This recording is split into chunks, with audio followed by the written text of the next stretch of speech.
Bismillahirrahmanirrahim. Assalamu alaikum, my dear student. How are you? আশা করি তোমরা সকলে ভালো আছো। আমি তোমাদের দোয়ায় আল্লাহর অশেষ রহমতে ভালো আছি। আজকে আবার অনলাইন ক্লাসে তোমাদের সাথে আমি doctor Aliuddin, lecturer physics, Shahiduddin degree college. আজকে আমি তোমাদের সামনে আলোচনা করতে যাচ্ছি আমাদের পদার্থবিজ্ঞান দ্বিতীয় পত্রের অষ্টম অধ্যায়ের কাল দীর্ঘায়ন, অর্থাৎ টাইম ডাইলেশন, যেটা অর্থাৎ আইনস্টাইন এর থিওরি অফ রিলেটিভিটি, সেই থিওরি অফ রিলেটিভিটি ব্যবহার করে কিভাবে দুইটা ফ্রেমে সময়ের ব্যবধান তৈরি হয় সেটা আজকে আমরা এখানে আলোচনা করব। তো এখন দুইটা আলাদা আলাদা ফ্রেম যদি আমরা দেখি, যেমন একজন স্টেশনে দাঁড়িয়ে আছে, একজন ট্রেনে চড়ে গতিশীল। তাহলে যে স্টেশনে দাঁড়িয়ে আছে তাহলে স্টেশনের চারিদিকের সাপেক্ষে সে আছে স্থির প্রসঙ্গ কাঠামোতে, কিন্তু যে ট্রেনে করে ভ্রমণ করছে সে ট্রেন ভি বেগে গতিশীল। তাহলে ভি বেগে গতিশীল যাত্রী সে হচ্ছে স্টেশনে দাঁড়ানোর সাপেক্ষে ভি বেগে গতিশীল হবে। এখন যে ব্যক্তি ট্রেনে ভ্রমণ করছে সে ভি বেগে ভ্রমণ করছে কার সাপেক্ষে? ওই স্টেশনে দাঁড়ানো যাত্রীর সাপেক্ষে, কিন্তু সে ট্রেনের ভিতরে তার চতুর্দিকের যে অবস্থা, সেই ফ্রেম অফ রেফারেন্স, যেটা তার নিজের ফ্রেম অফ রেফারেন্সের সঙ্গে সে কিন্তু স্থির। এখন ওই ট্রেনে যদি সন্ধ্যার সময় বাতি জ্বালিয়ে দেওয়া হয়, একটা বাল্ব যদি জ্বালানো হয়, তাহলে সেই বাল্বটা জ্বালানোর সময় সে হচ্ছে একটা স্টপ ওয়াচ চালু করলাম। কিছু সময় পরে সেই বাল্বটাকে অফ করে দেওয়া হলো। ওই বাল্বটা যখন অফ করে দেওয়া হলো, ট্রেনের বাল্বটা, তখনও সে সময়টা কাউন্ট করলো। এই দুই সময়ের ব্যবধান সে লক্ষ্য করলো। কে লক্ষ্য করলো? ট্রেনের ভিতরে থাকা যাত্রী, যেটাকে আমরা এখানে এস ড্যাশ কাঠামো বলছি। তাহলে ট্রেনের ভিতরে থাকা যাত্রী সে বাল্বটা কতক্ষণ জ্বললো সেই সময়টা সে নির্ণয় করলো। এখন ট্রেনের সাপেক্ষে ট্রেনের যাত্রী স্থির, ট্রেনের সাপেক্ষে ট্রেনের যাত্রী স্থির। এখন যদি আমরা এখানে বলি যে এইখানে যে সময়টা নির্ণয় করলো, তাহলে এস ড্যাশ কাঠামোর পর্যবেক্ষক এস ড্যাশ এর ঘটনাটি লক্ষ্য করলেন কত সময়ে? ডেল টি ড্যাশ যদি বলি আমরা, তাহলে এই ডেল টি ড্যাশ সমান টি টু ড্যাশ মাইনাস টি ওয়ান ড্যাশ। অর্থাৎ এই বাল্বটা যখন জ্বলে উঠেছিল তখন সে সময় দেখলো কত? টি ওয়ান ড্যাশ সময় থেকে টি টু ড্যাশ সময় পর্যন্ত এই বাল্বটা চললো। তাহলে সেই সময়টা সে লক্ষ্য করবে কত? Del T dash is equal to T two dash minus T one dash. কিন্তু সে দেখলো কি? সে দেখলো কিন্তু স্থির কাঠামো থেকে। এই স্থির কাঠামো থেকে যেহেতু দেখলো, তাহলে এক্ষেত্রে ওই পর্যবেক্ষকের সাপেক্ষে এই কাঠামোর সরণ কত? এই পর্যবেক্ষক সাপেক্ষে এই কাঠামোর সরণ, পর্যবেক্ষক সাপেক্ষে কাঠামোর সরণ, পর্যবেক্ষক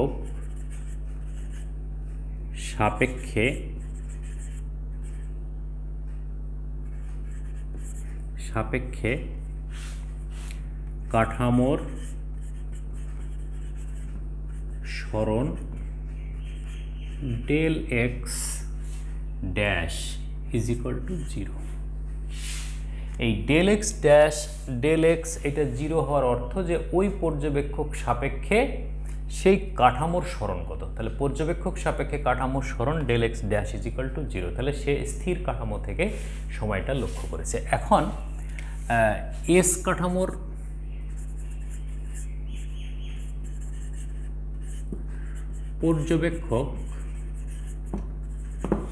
পর্যবেক্ষক এস ড্যাশ কাঠামোর ঘটনাটির সময় পর্যবেক্ষণ করলেন del T is equal to T two minus T one. স্টেশনে যে দাঁড়িয়েছিল এস কাঠামো, যেটা স্টেশনে যে দাঁড়িয়েছিল, সে ওই বাল্ব জ্বালাটা লক্ষ্য করলো কত? টি টু মাইনাস টি ওয়ান সময়। এবং সে হচ্ছে তাহলে কি গতিশীল সময়টাকে লক্ষ্য করলো। এস ড্যাশ কাঠামোর পর্যবেক্ষক, যদিও ট্রেনটা গতিশীল কিন্তু ট্রেনে বসে থাকা একজন যাত্রীর কাছে ট্রেনটা স্থির, তাহলে স্থির অবস্থায় নির্ণীত সময় হলো ডেল টি ড্যাশ। কিন্তু স্থির কাঠামো অর্থাৎ স্টেশনে যে দাঁড়িয়ে আছে সে ট্রেনের জ্বলা বাল্বটার সময় যেটা নির্ণয় করলো সে কিন্তু গতিশীল সময় নির্ণয় করলো। সেই গতিশীল নির্ণীত সময় del T is equal to T2 - T1 এইটা নির্ণয় করবে। এখন আমরা বিপরীত লরেন্জ রূপান্তর অনুযায়ী যেটা পাই, বিপরীত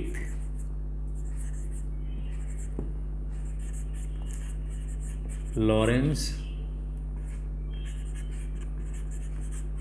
রূপান্তর অনুযায়ী, বিপরীত লরেন্জ রূপান্তর অনুযায়ী আমরা কি পাবো, তাহলে del T is equal to del T dash minus V X dash by C square বা ডেল এক্স, এটা হ্যাঁ ডেল এক্স হিসাবে লিখবো আমরা, V del x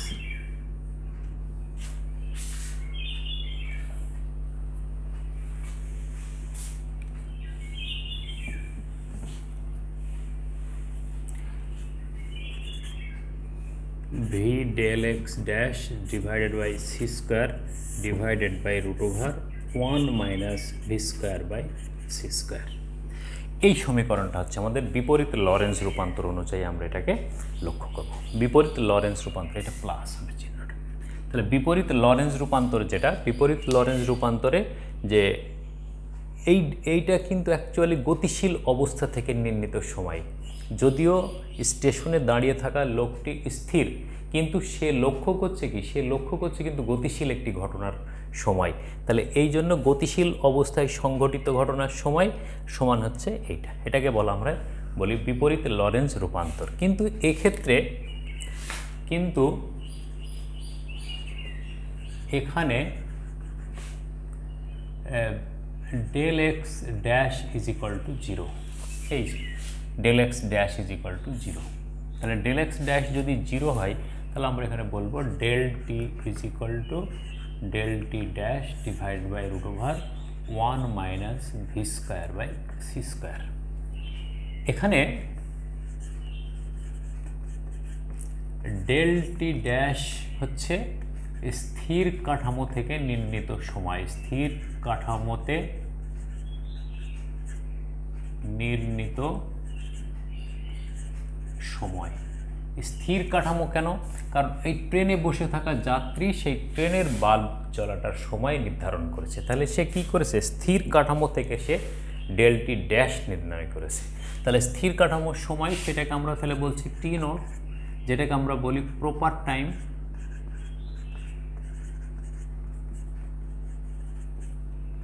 proper time এটাকে নিশ্চল সময় বলা হয়। নিশ্চল সময় কেন? কারণ এই যাত্রী সেই কাঠামোতে বসে সে ওই সময়টা নির্ণয় করেছে। তাহলে কি নিশ্চল অবস্থা বা নিশ্চল কাঠামো থেকে নির্ণীত সময়, তাহলে এইটা। আর ডেলটি সমান তাহলে কী হবে, ডেলটি ইজ ইকুয়াল টু গতিশীল অবস্থায় নির্ণীত সময়। তাহলে এখন এটাকে উল্টা মনে হতে পারে আমাদের যে এস কাঠামো তো স্থির, তাহলে সে কিভাবে গতিশীল কাঠামোতে সময় নির্ণয় করলো? আসলে সে যে সময়টা নির্ণয় করেছে সেই সময়টা, সেই কাঠামোটা যদি গতিশীল হয় তাহলে সে তো গতিশীল। এটা হচ্ছে আমরা ধরে নিচ্ছি টি লঙ্গার দেন টি নট। এইটা প্রপার টাইম থেকে বেশি হবে। কেন বেশি হবে সেটাও আমরা দেখছি।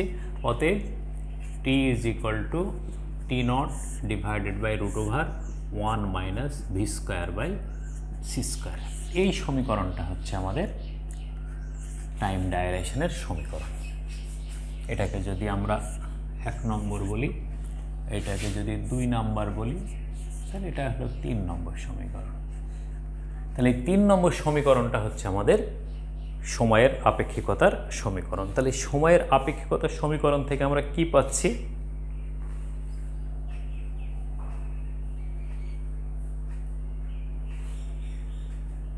এখানে তাহলে স্থির প্রসঙ্গ এখানে তাহলে কি দেখছি আমরা যে v is less than c, তাহলে v square by C square is very very less than 1। তাহলে 1 যদি হয় অতএব t is greater than t not. তাহলে স্থির প্রসঙ্গ কাঠামো থেকে নির্ণীত সময় অপেক্ষা গতিশীল কাঠামো থেকে নির্ণীত সময় বেশি হবে। তাহলে স্থির কাঠামো থেকে নির্ণীত সময় গতিশীল কাঠামো থেকে নির্ণীত সময় অপেক্ষা কম হবে, অর্থাৎ ধীরে চলবে। এটার অর্থ কি? এখন এই জায়গায় আমাদের একটা কনফিউজড তৈরি হয়, সেটা হচ্ছে যে গতিশীল কাঠামো কোনটা বলছি আমরা। আসলে গতিশীল কাঠামো হচ্ছে সেটাই যেখানে ঘটনাটা ঘটছে তার পর্যবেক্ষক ওই কাঠামোতে স্থির, কিন্তু যেখানে ঘটনাটা লক্ষ্য করা হচ্ছে সেই লক্ষ্য করা হচ্ছে যেটা স্টেশন থেকে, তার সাপেক্ষে তো ট্রেনটা গতিশীল। তাহলে স্টেশনে দাঁড়ানো পর্যবেক্ষকের তুলনায় ট্রেনের ঘটনাটা গতিশীল কাঠামো। তাহলে এখানে ট্রেনের পর্যবেক্ষকের কাছে ওই বাল্ব জ্বলাটা যে সময় লাগবে, স্টেশনে দাঁড়ানো পর্যবেক্ষকের কাছে সেই সময়টা বেশি মনে হবে, এটাই হলো কাল দীর্ঘায়ন। তার মানে কি, স্থির অবস্থা থেকে স্থির কাঠামোর সময় যদি 5 সেকেন্ড হয় তাহলে দেখা যাবে যে গতিশীল কাঠামো থেকে ওই সময়টাই তার কাছে গ্রেটার দ্যান 5 সেকেন্ড মনে হবে, 5 সেকেন্ডের বেশি মনে হবে। এইটাকে বলা হচ্ছে কাল দীর্ঘায়ন,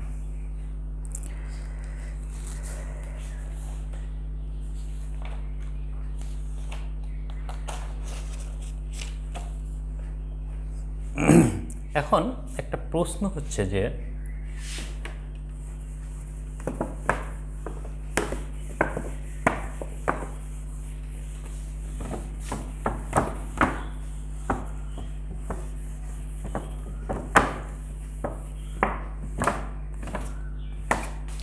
প্রশ্ন হলো যে এই এস কাঠামোর এই পর্যবেক্ষক এখানকার ঘটনাটাকে বলছে যে কম সময়ে ঘটছে, এর কাছে বেশি সময় মনে হচ্ছে, কিন্তু এই পর্যবেক্ষকের কাছে কি মনে হচ্ছে? এই পর্যবেক্ষকের কাছে মনে হচ্ছে যে এটা অল্প সময়, অর্থাৎ এ দেখছে টি নট সময়, এ দেখছিল টি সময়। এখন প্রশ্ন হলো যে এই পর্যবেক্ষক কি এটাকে কি দেখবে? এখন এই পর্যবেক্ষকও দেখবে যে এই পর্যবেক্ষক যখন দেখবে তখন এর সময়টা হবে টি নট আর এই সময়টা হবে টি। যেমন আমরা যদি দেখি যে 5 কিলোমিটার দূরে এইখানে একটা পাহাড়ের চূড়ায় আর এইখানে একটা পাহাড়ের চূড়ায় এখানে 10 মিটার লম্বা একটা গাছ আছে, 10 মিটার, এখানেও 10 মিটার লম্বা একটা গাছ আছে। তাহলে এইখানকার পর্যবেক্ষক 1 পর্যবেক্ষক 2 এর এই গাছটাকে কি দেখবে? এটাকে সে ছোট দেখবে, ঠিক না? এখন প্রশ্ন হচ্ছে তাহলে এই ব্যক্তি কি এইটাকে বড় দেখবে?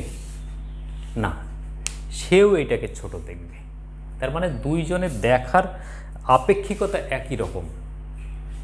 1 নম্বর ব্যক্তি 2 নম্বর বস্তুটাকে যখন পর্যবেক্ষণ করছে, যে আপেক্ষিকতায় পর্যবেক্ষণ করছে, 2 নম্বর ব্যক্তিও 1 নম্বর ঘটনাটাকে ঠিক একই ফ্রেমে পর্যবেক্ষণ করছে। এই জন্য এর কাছে যেমন এ ছোট মনে হচ্ছে, এর কাছে এটাও ছোট মনে হবে। তাহলে ঠিক একইভাবে স্টেশনে দাঁড়ানো ব্যক্তির কাছে ট্রেনের মধ্যে ঘটনাটা যেমন তার কাছে অল্প সময় ধরে ঘটেছে বলে মনে হচ্ছে, ঠিক তেমনিভাবে ট্রেনের কোনো যাত্রী যদি স্টেশনের উপরে কোনো ঘটনাকে লক্ষ্য করে এবং ট্রেনটা যদি ভি বেগে গতিশীল হয়, তাহলে সেই ক্ষেত্রে স্টেশনের ঘটনাটা তার কাছে মনে হবে যে বেশি সময় ধরে ঘটছে। তাহলে এখন কি দাঁড়াচ্ছে যে স্থির প্রসঙ্গ কাঠামোতে নির্ণীত যে সময়, সেই সময়টা হচ্ছে প্রপার টাইম। সেই প্রপার টাইম সব সময় হবে কি গতিশীল কাঠামো থেকে নির্ণীত সময় অপেক্ষা কম মনে হবে। এটাই হচ্ছে আমাদের কাল দীর্ঘায়ন। এটাই হলো আমাদের কাল দীর্ঘায়ন। এই জিনিসটুকু আমাদের মনে রাখতে হবে। আমরা সবসময় কনফিউজড হয়ে যাই এই গতিশীল কাঠামো আর স্থিতিশীল কাঠামো থেকে। আসলে যেটা চলছে সেটাকে আমরা বলছি স্থিতিশীল কাঠামো। আসলে স্থিতিশীল কাঠামো হচ্ছে সেই জায়গায় নির্ণীত সময়ের তুলনায় স্থিতিশীল কাঠামো। যেমন আমরা যদি এখানে একটা দেখি যে 0.8c বেগে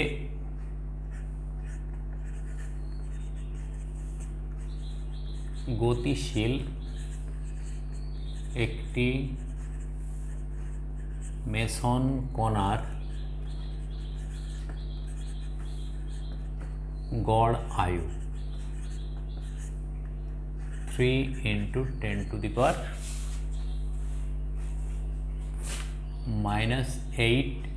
সেকেন্ড। 3 × 10⁻⁸ সেকেন্ড।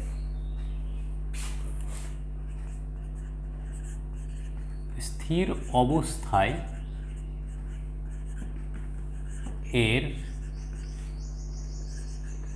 গড় আয়ু কত হবে? এই এখন প্রশ্ন হচ্ছে সেটা হলো যে 0.8c বেগে গতিশীল অবস্থায় নির্ণীত মেসন কণার একটা আয়ু দেখেছি আমরা।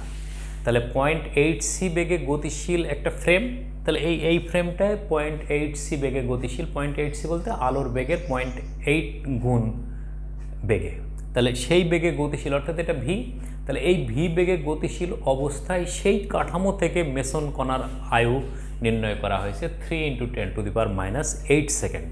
এখন প্রশ্ন হলো যে স্থির অবস্থা থেকে তার নির্ণীত সময় কত হবে? তাহলে স্থির অবস্থা থেকে আমরা পৃথিবী থেকে যদি ওই গতিশীল কাঠামোর মেসনের আয়ু নির্ণয় করতে চাই, তাহলে আমাদের এই সময়টা হবে কি আপেক্ষিক সময়। তাহলে সেই ক্ষেত্রে আমাদের কি নির্ণয় করতে হবে?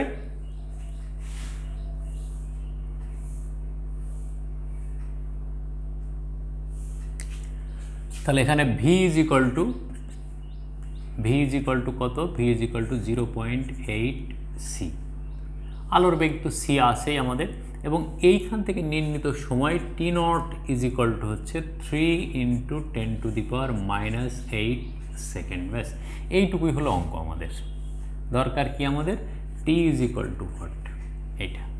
তাহলে এখন আমরা মনে করব যে যেহেতু স্থির অবস্থায় বলছি, স্থির অবস্থার সময় তো t0, কিন্তু স্থির অবস্থার সময় থেকে নির্ণয় করতে বলছে, আমরা কিন্তু স্থির অবস্থায় থেকে নির্ণয় করছি গতিশীল কাঠামোর সময়। স্থির অবস্থা থেকে নির্ণয় করছি গতিশীল কাঠামোর সময়। তাহলে এখন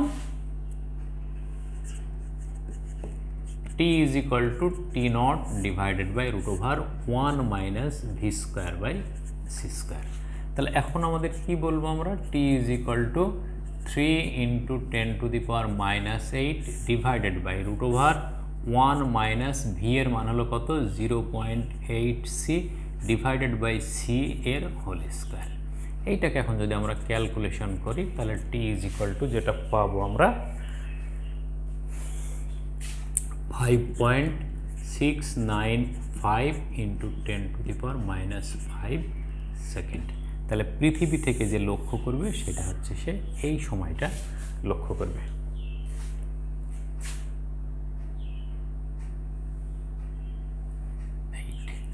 তাহলে গতিশীল অবস্থার কাঠামো থেকে তার স্থিতিশীল টাইম যেটা, এটা কিন্তু প্রপার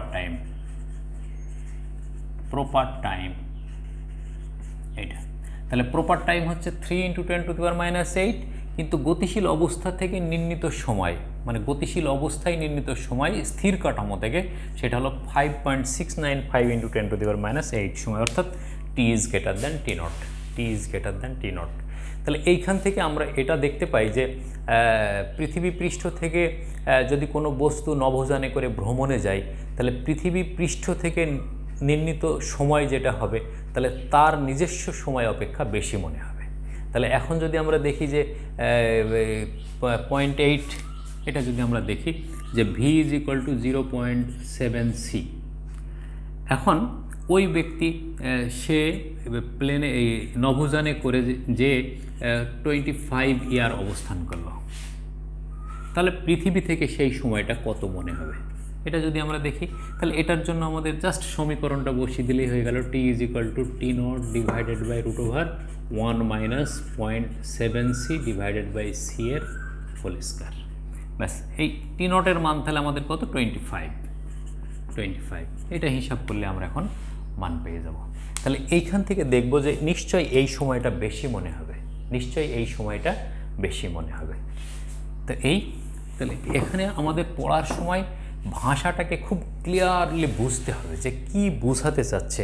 আসলে বিষয়টা তেমন জটিলও কিছু না, জটিল হচ্ছে শুধু নিজেকে মাইন্ডসেট করে নেওয়া যে গতিশীল অবস্থা বলতে কি বোঝাচ্ছে। আসলে ওই যে স্টেশনে দাঁড়িয়েছিল যে ব্যক্তিটি বা যে পর্যবেক্ষক, সে ট্রেনের ভিতরে ঘটনাটা তার কাছে গতিশীল ঘটনা, কারণ ট্রেনটা তার সাপেক্ষে গতিশীল, কিন্তু ট্রেনের সিটে বসে থাকা একজন যাত্রীর কাছে ওই ঘটনাটা কি স্থিতিশীল ঘটনা।